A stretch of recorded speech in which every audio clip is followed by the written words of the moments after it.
Varios diputados y diputadas hablaron acá de distintos problemas que existen y me parece que está bueno traer algunos números. Había una diputada muy preocupada por la niñez.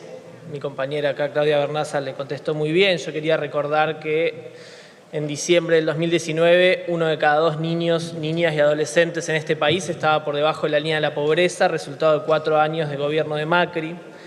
Hablaron de políticas alimentarias. Tuvimos que movilizarnos varias veces para que este Congreso apruebe la emergencia alimentaria y, de hecho, el gobierno de Mauricio Macri, con Carolina Stanley a la cabeza del Ministerio de Desarrollo, no ejecutó las partidas presupuestarias totales destinadas para la política alimentaria en el marco de una emergencia.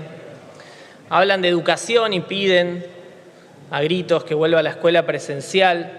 Y me acordaba de Sandra y Rubén, una escuela en el territorio bonaerense que explotó por la falta de inversión en infraestructura. Hablaron de inflación también, estaba buscando ahí algunas notas. En el 2019 hubo 53,8% de inflación. Decían las noticias que era la inflación más alta de los últimos 28 años. Hablaron de producción, de ayudar al capital. Recién decía un diputado, 24.000 pymes cerraron en la Argentina en 4 años. Hablan de institucionalidad, también una diputada muy preocupada. Nombraron 2 jueces de la Corte por decreto. En el país del no me acuerdo, doy 3 pasitos y me pierdo, decía María Elena Walsh. Me parece que ahí está la explicación de lo perdida que está la oposición en la Argentina. Yo me voy a tomar los 3 minutos que me quedan para hablar de otra cosa que también plantearon y que siempre intentan tirarla dentro de la grieta, que es la necesidad de la gente de tener tierra para vivir. Algunos decían hay falta de confianza por las tomas de tierras para el suelo urbano. Y podríamos darnos la oportunidad de discutir una ley de leyes como el presupuesto y profundizar el debate y debatirlo seriamente. Hablemos de la toma de tierra, de los barrios populares. Hay alguna experiencia caminada en este Congreso y en la Argentina. Estaba googleando y tratando de ver un poquito qué pasaba, y la primer villa de emergencia, como se llaman en la Argentina, en nuestro país fue en el año 1930. Es decir, que el problema del suelo urbano lo tenemos hace 90 años en la Argentina. Después seguimos con idas y vueltas, más barrios, menos barrios, políticas públicas, abandono de políticas públicas. En el año 58 tuvimos la primera federación de barrios, villas y asentamientos populares del país, en zona norte. Nació en un barrio, el barrio Uruguay, la Uruguay, entre San Fernando y San Isidro. Fueron a demandarle al intendente de San Isidro, creo que era Pose Padre, y terminaron organizándose con delegados por Banzana.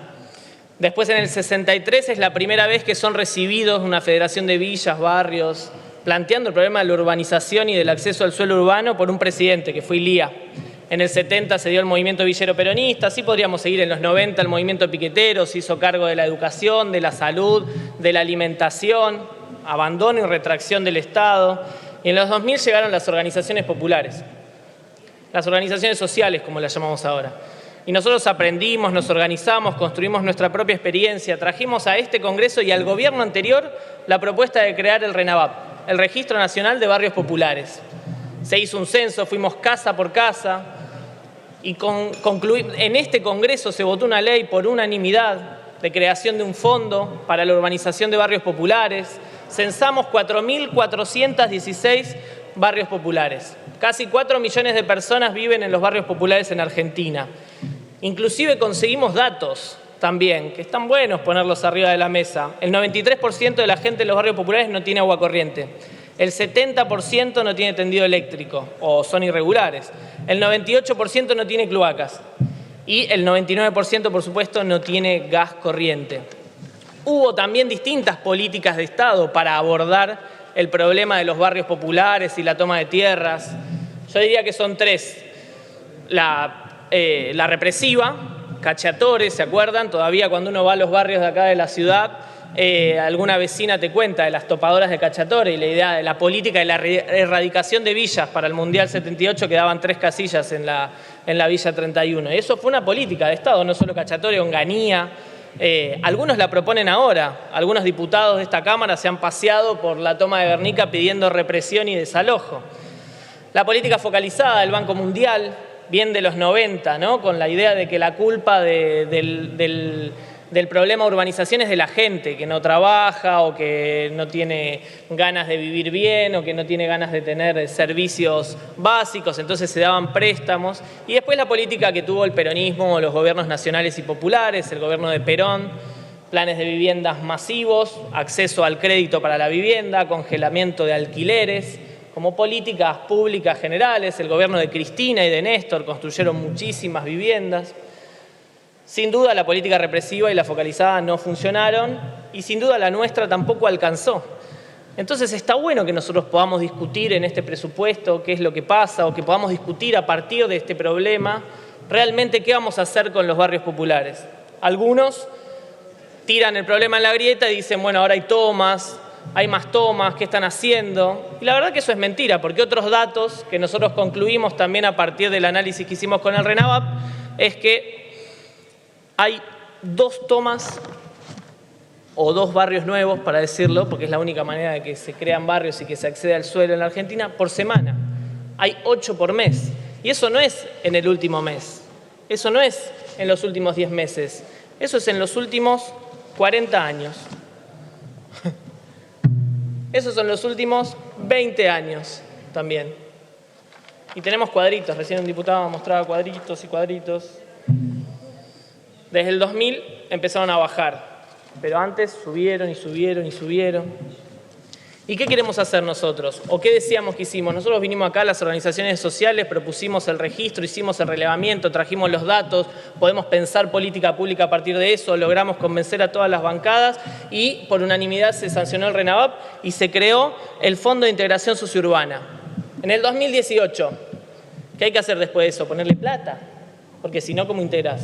Durante 2 años ese fondo estuvo vacío. Esa fue la política de Cambiemos. Durante 2 años ese fondo estuvo vacío. Nuestro gobierno, cuando se hizo cargo de este país, en un estado bastante complicado, y todos lo saben, voy cerrando. Lo primero que hizo fue mandar a este Congreso la Ley de Solidaridad Social y Reactivación Productiva. 27.541 es la ley, por iniciativa del presidente de nuestro bloque, el 30% del impuesto país se destinó al RENAVAP. Esos son 30.000 millones de pesos. Esos son los primeros recursos que se destinaron al Fondo de Integración Sociourbana. Tenemos otra propuesta también, que si ustedes están tan preocupados por las tomas y por el acceso al suelo urbano, nos podrían acompañar, que es el aporte a las grandes fortunas. Nosotros proponemos que el 15% de ese aporte se destine también a este Fondo de Integración Sociourbana. Eso serían otros 45.000 millones.